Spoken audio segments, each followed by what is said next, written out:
এই Brazil fan নন, এই যে জার্সিটা আছে না, হলুদ জার্সি, পুরো বিশের মতো লাগতেছে আমার। মাইরা ফেলো রে, মার। আটকাই গেছিস কেন নয়ন? মার রে, মার। আমি ব্রাজিল ফ্যান মারতে পারবো না। কেন? ছোট থেকে বড় হয়েছি ব্রাজিল কইরা। লাস্টবার যখন আর্জেন্টিনা পুরস্কার নিল, এরপর থেকে এলাকাবাসীর মুখ দেখাইতে পারি নাই।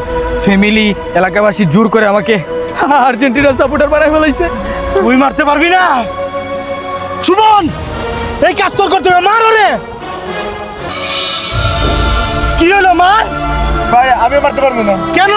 কারণ একবার আমি রেস্টুরেন্টে গেছিলাম, রেস্টুরেন্টে খাওয়ার পর আমার কাছে কোনো বিল আসিল না। আমি রেস্টুরেন্টে খাইয়া কোনো বিল দিতে পারি নাই। আমি আমার বন্ধু বান্ধব সবারই কল দিয়েছিলাম, কোনো হালাই কল ধরছে না।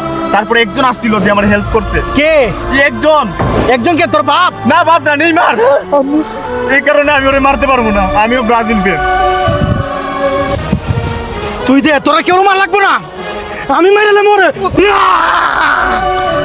বস মারেন মারেন। আমার পক্ষেও মারা সম্ভব না। কেন? কেন? কারণটা আমি বলতে পারবো না। কেন মারতে পারবেন না আপনি? মারতে পারবেন না আপনি? কারণ আমার গার্লফ্রেন্ড ব্রাজিল সাপোর্ট করে, আর আমি যদি ব্রাজিল সাপোর্টারকে মারি, আমার গার্লফ্রেন্ড আমার সাথে ব্রেকআপ করে নেবো। সাইয়া जो झूले प्यार से आराम